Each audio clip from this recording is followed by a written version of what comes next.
That reminds me of the incidents of Abu Darda.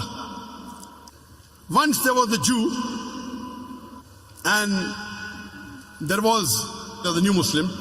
While he was building his house, while he was building the boundary of his house, his neighbor's tree was coming in between. So he could not build the boundary.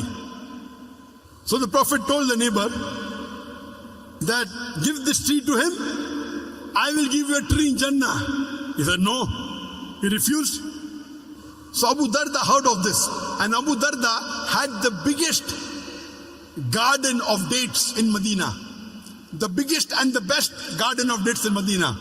When he heard this, he went to the Prophet and told him that if I am able to get that tree, will I get that tree in Jannah? The Prophet said yes. Getting a tree in Jannah means Abu Darda will also go to Jannah.